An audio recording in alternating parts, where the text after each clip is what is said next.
The Monday Nitro following the Sin pay-per-view. Yes. Eric Bischoff is back in charge now that it is believed that Fuchsient is going to be buying this company. So, any stupidity on the show, Eric Bischoff? Anything good on the show? Quite frankly, Eric Bischoff. And since everybody thought that the show was being sold, I mean, you can look up and down this lineup and the show here tonight, and these guys were working their asses off. Like, you watch Kevin Nash on this show, and that is a good point. He's cutting a fiery promo, and he's working his ass off in that main event. It's not like great, but he's working his ass off. It's the best he can do. Everybody is doing their best. I mean, everyone was all of a sudden going from, we're going to make our money forever because, like, this company's going to be here forever, so who gives a shit? To all of a sudden, holy fuck, we need to earn our spot. And it was great. WCW Monday Nitro, January 15th, 2001, 11 episodes to go. Countdown. This must be like the marathon runner on his last mile. Like, you can see the ribbon. He's just got to run a little bit more. Hey, this show was good. If they were all like this, I could go another year. By the second, well, the after the half hour that started, it was good. Highlights from Sin. Goldberg and Sarge are facing Totally Buff. When Goldberg goes into the stands, he gets maced by a fan. Somebody gets pinned, and Goldberg's career is over. In the main event, the Mystery Man attacks Sid. You're going to laugh at me, and that's fine. I forgot who the Mystery Man was. What? We talked about it last week when the Mystery Man was obviously Rick Steiner. Yeah. I thought the Mystery Man was Rick Steiner. Well, the Mystery Man was Rick Steiner for a long time. And the original idea was that the Mystery Man was going to be Rick Steiner. Okay. But then they decided that it was going to be Animal. Road Warrior Animal. Yes. So, yes. And Flair was involved somehow in screwing Sid. So, Sid got screwed. We'll get to Sid in a moment. And they show us after the pay-per-view when Jarrett and Steiner and Animal went backstage and celebrated with Totally Buff and Ric Flair. It was all one giant, massive swerve. Because whoever is running WCW, it almost doesn't matter. Everyone loved swerves that ended up with all the heels working together. So we go to the announcers who explain that in this match, in the main event on Sin, Sid Vicious suffered an incredibly gruesome broken leg. Well, Tony says there was a horrific accident that occurred at the pay-per-view, and please get all of the children away from the television. If you have a sensitive stomach, you may not want to watch. Everyone be careful with this. After disclaimer, after disclaimer, after disclaimer, they show poor Sid breaking his leg over and over and over again. Every camera angle they have, in slow motion, in close-ups, it's wretched. Okay, allow me to say something about this, okay? So I was warned that they showed multiple replays here on the show. And so going into the show, I did not want to watch any of them. I was hoping they only showed like a photograph or something like that. I didn't want to see the actual injury. And like all day I'm thinking, God, I don't want to watch it. And I'm thinking about fast forwarding, but then the fucking network is such a disaster that I can't fast forward without it going to like the next show. So they announce it. They say, get the children out of the room. I made sure Paisley wasn't in the room here. And they show the first clip. And Sid's on the middle rope in his jeans. Jeans tucked into wrestling boots. And he leaps. And right as he makes contact, I looked away. It's like, I just can't do it.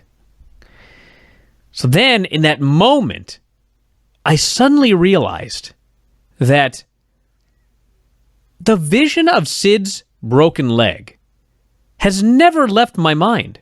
Correct. I can close my eyes right now. I know exactly what it looks like. And I realized, well, if I watch it, it's not like something different's going to happen. No. I'm going to remember the exact same thing that I've remembered for 19 years now. And so they showed another angle of him jumping off the ropes, and I just watched it, and sure as shit, it was exactly what I remembered. His leg broke again. And so, I mean, I'm not trying to make a joke, but like, I wasn't horrified. Because whether I watched it or I didn't watch it, I know exactly what it looked like. So I just fucking watched it.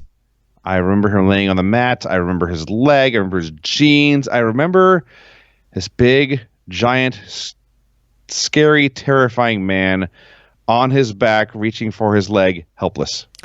Yeah, and it is a tragedy. It's a tragedy. And let me tell you something.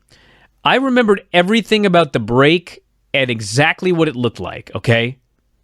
But I have very little memory of what happened in the actual match because the break was so traumatic. That's like what you remember, okay? Yes. It's like the Over the Edge pay-per-view. Like, I remember everything about Ross but I don't remember anything else that happened on that show. And some of the things that I thought happened on that show, as it turns out, didn't. But anyway, so his leg gets snapped in two, okay? What I had totally forgotten was this happened 2 minutes into the match. 2 minutes.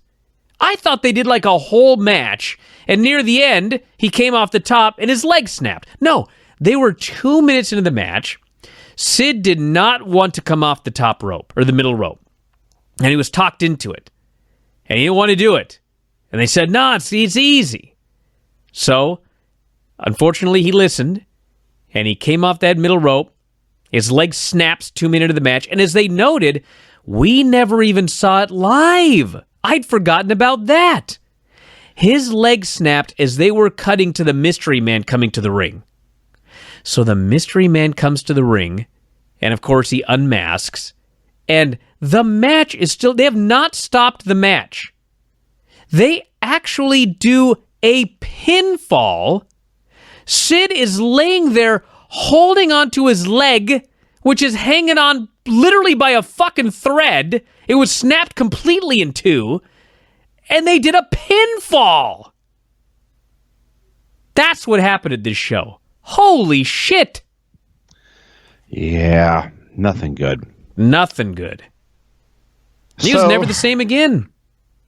So we get through that, and then tragedy continued to strike as Nitro began. So the idea was all the heels would get together and have a funeral for Goldberg's career. A fine idea in theory, done 0% correctly in execution. I wouldn't say 0%. I mean, maybe 5%. You found anything entertaining in this entire segment? Well, I'll tell you what I don't think there was 1 second of the ensuing half hour that I enjoyed. Really? Okay. Well, I'll do a couple of positives. So it did go on way too long. And Luger's eulogy, they had a coffin out there with Goldberg's book in it, which actually that was funny because the one thing about WCW was there's wrestlers did all sorts of famous things that they just ignored. Like, they were the absolute worst. And they actually did a really good job trying to get this stupid book over. So they're doing this eulogy and it kind of sucks. And then Luger's out and Bagwell's out and Jarrett's out. This all sucks. And then Steiner comes out. And I did like Steiner's promo when he pretty much explained that I am putting all of your favorites out one by one. I warned them all. Booker didn't listen. Sting didn't listen. Sid didn't listen. Goldberg's gone. Like, that's the storyline. They're taking out every single one of the top baby faces because, of course, the long-term storyline, whichever happened was, all of a sudden, all of the big stars are going to come back all at once and run roughshod. Now, the problem is nobody in the audience believed any of this because they waited 4 years for the WCW guys to run roughshod in the NWO, and it never happened. So, I mean, that kind of sucked, but I like the idea of the storyline. And then I loved Ric Flair's promo. Like, the guy shouldn't be a heel.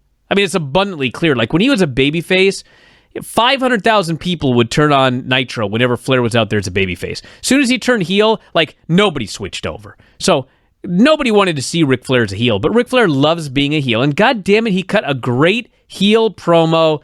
He's ranting about how if we don't believe what happened to Sid, we could call the Methodist Hospital. They'll tell you that he got his leg broken too by Big Papa because he dared to try to be on the same plane. It was a really good promo. And then Nash came out, and then it kind of sucked again. And they chose sides, and then Shat came out, and, you know, most of it, Vinny, I would say 80% of it sucked, but there was 20% in there that I thought was maybe not gold, but silver. So Luger starts, and he's terrible. And the book's in the coffin. And an actual spear. I don't know where they found a spear. Credit to them for finding a spear. I will say that. See, 1%. And a jackhammer are inside. Here's a 2%. As Tony is ranting about the swerve, they were all in on it. He's disgusted about this conspiracy. You hear Scott Hudson just say, shit. I wasn't sure. And I went back and checked like 3 times. That's what he said. Well, hey, TNT, to this day, you get 1 shit per episode. I guess so. So Luger's all fake sad and fake emotional. And it sucks. And it goes forever. Buff Bagwell goes. And he's fake sad, fake emotional, fake crying. And it sucks.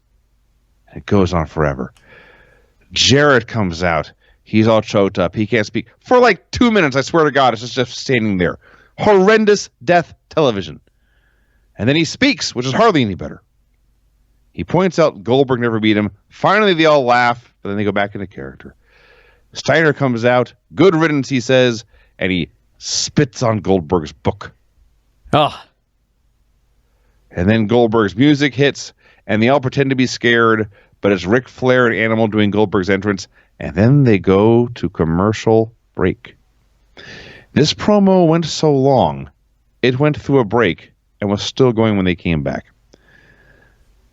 Flair cut a promo.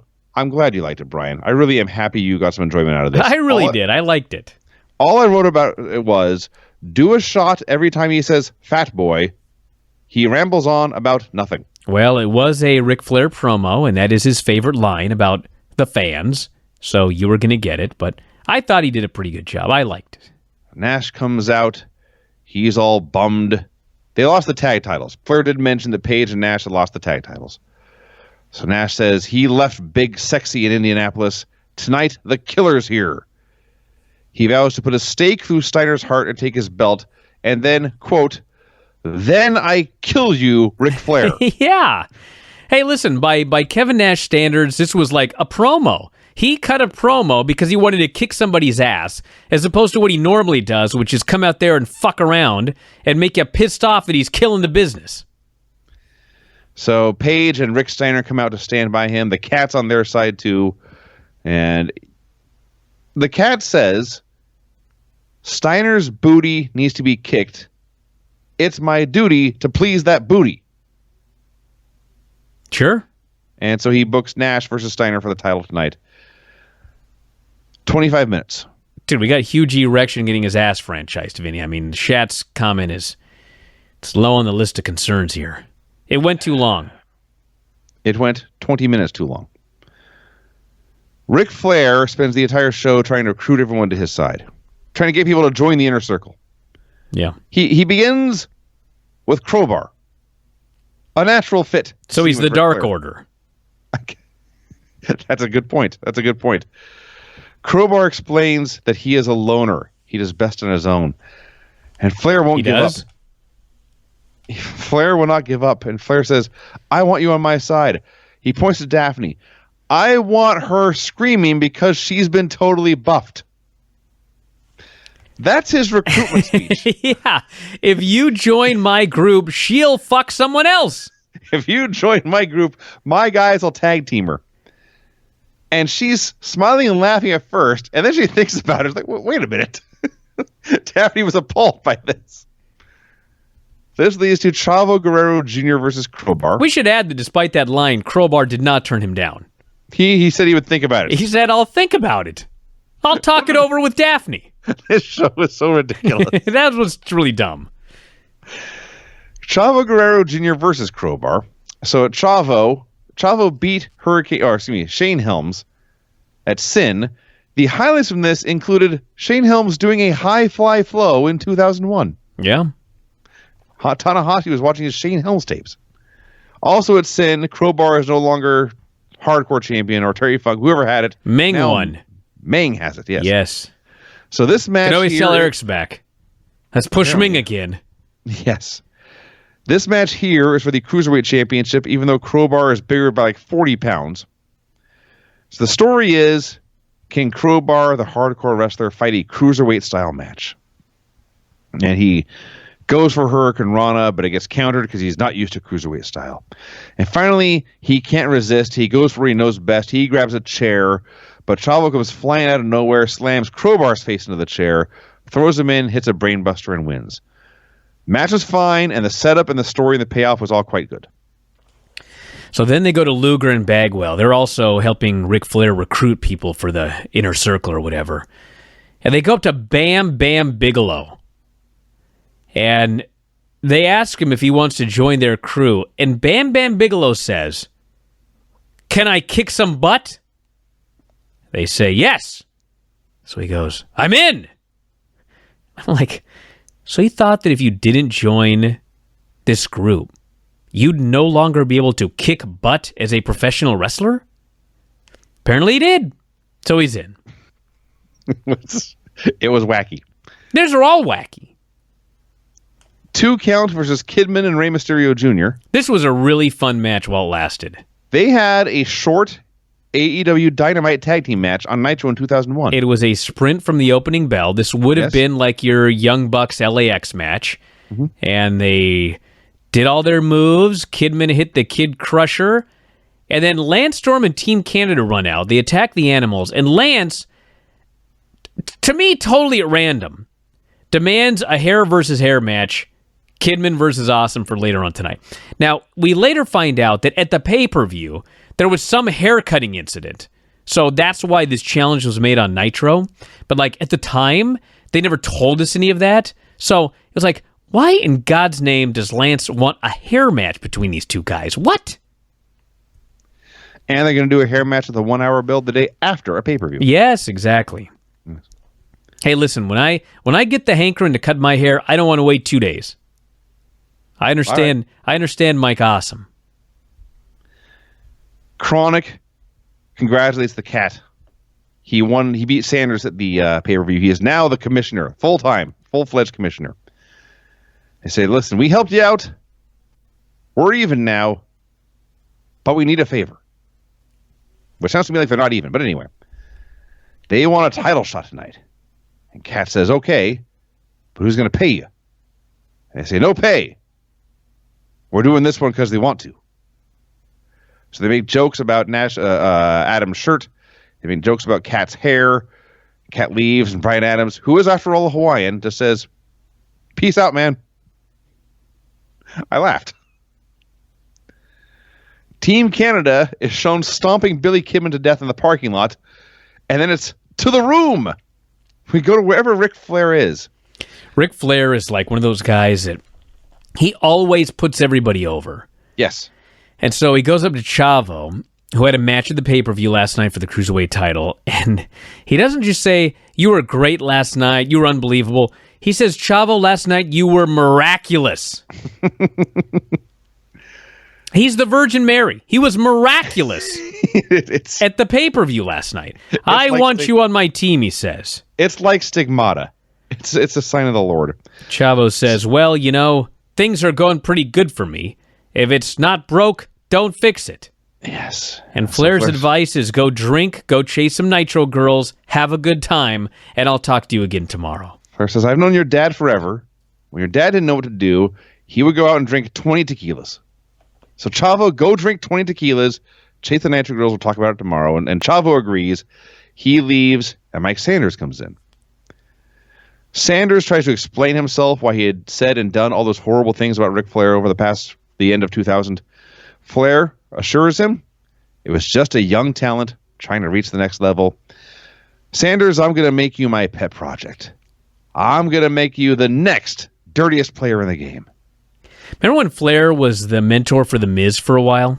He's tried this with a bunch of people. He has got horrible taste in next Ric Flairs. David Flair, for example. Well, that's his kid. I mean, come on. Yeah, it still didn't work. Well, I know that, but I mean, as far as like, well, let me find someone I'm not related to. Who could be the next Nature Boy? Well, let's see, Mike Sanders. He'd be a great next Nature Boy. The Miz. Who could be better than The Miz to be the next Ric Flair? These are his choices. Yeah, he's got a bad record. He's not a good scout. Sanders is worried about whatever match he's got, or the tag matches guys have, and Flair promises everything's under control. Totally Buff attempt to recruit Hugh Morris, and he's just baffled. They should have offered him Viagra. I guess so. Chronic versus the Natural Born Thrillers for the World Tag Team titles. So when we began this review, you mentioned everyone who had been coasting was suddenly working hard.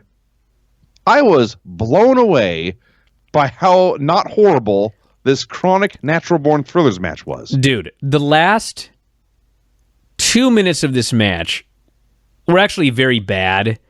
There was like a horrendous superplex, and O'Haire hits crushed at a terrible superplex, yes. And O'Haire does his senton, which the camera doesn't even get. Also true. But I mean, prior to that, this match was in fact a totally solid professional wrestling match with Crush, Wrath, and the Natural Born Thrillers.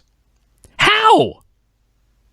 I don't know. But yes, you could have aired, except for there was some botchery at the finish. But for the most of this match, you could have put this on Dynamite or NXT. It would have been totally fine.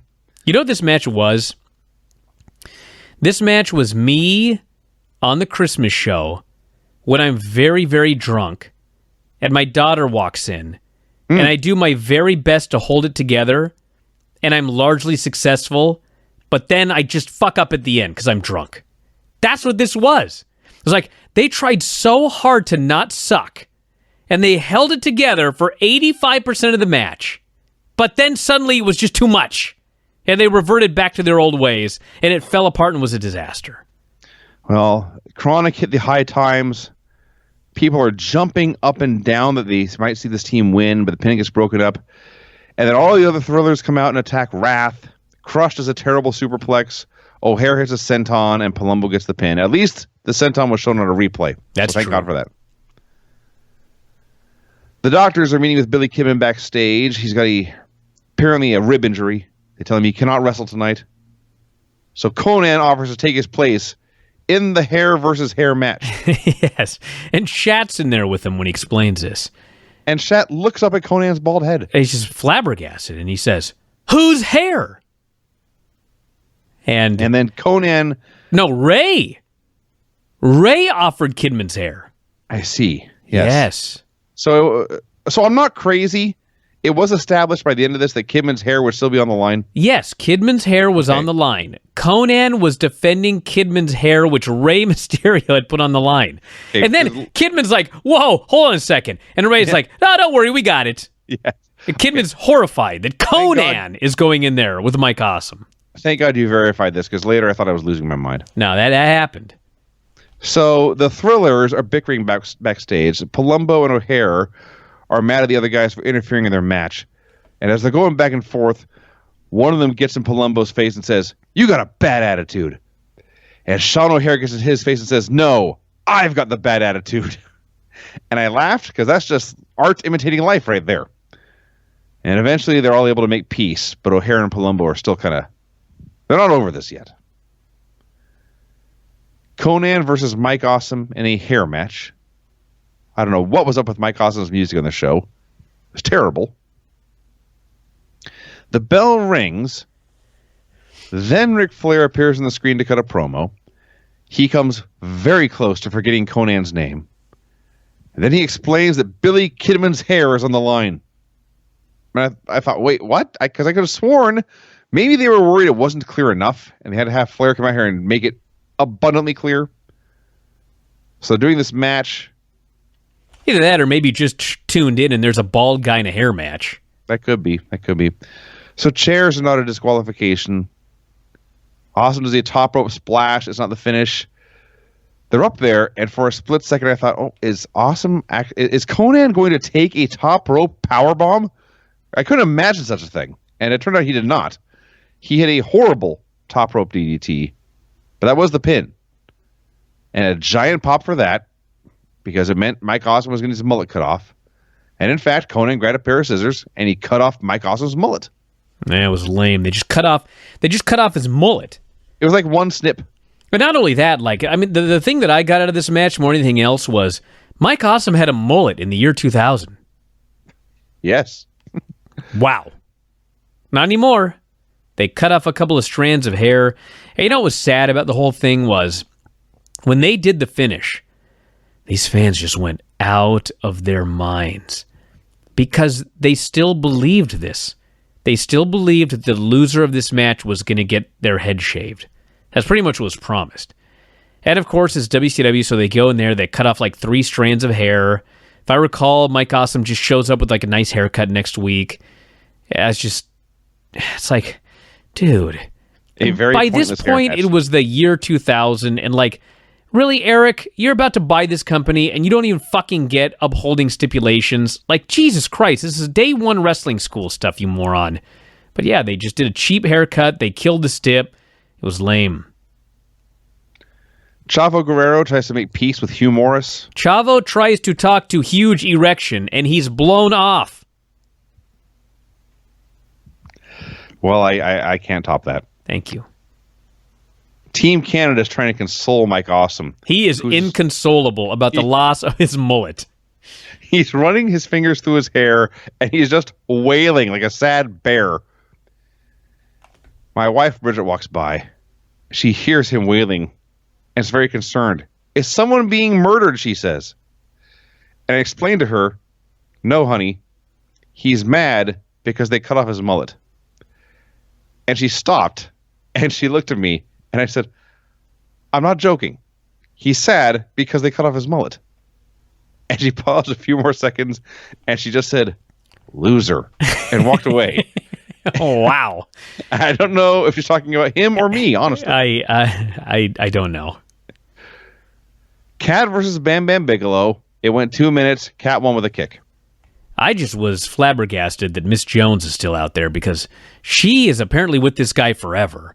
And I have zero memory of Miss Jones. None. The only thing I remember about Miss Jones is we always laughed because she has exactly one dance move.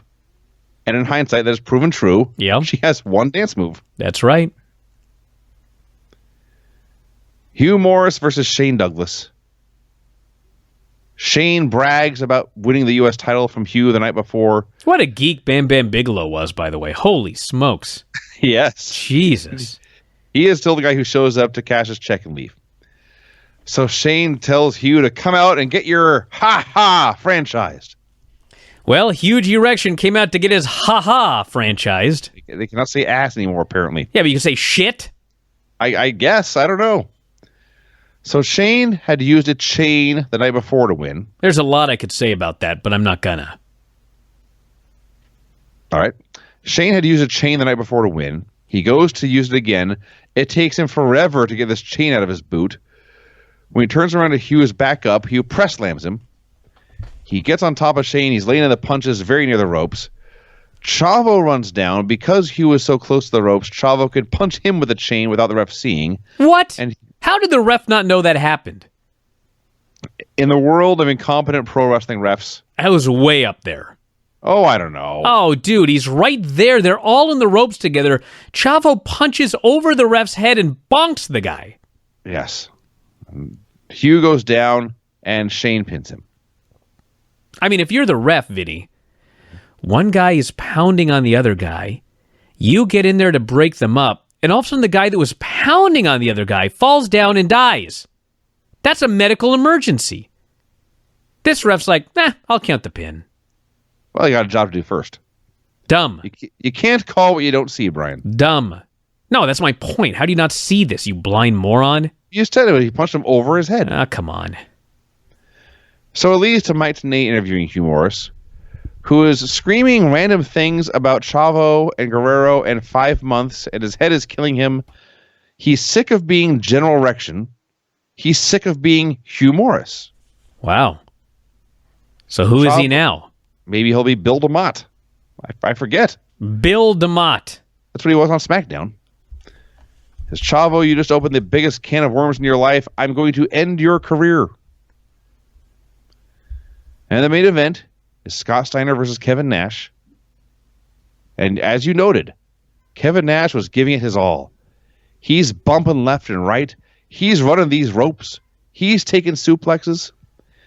And I said this last week about Scott Steiner. His matches are so basic, but they're so effective. Everyone should watch Scott Steiner matches.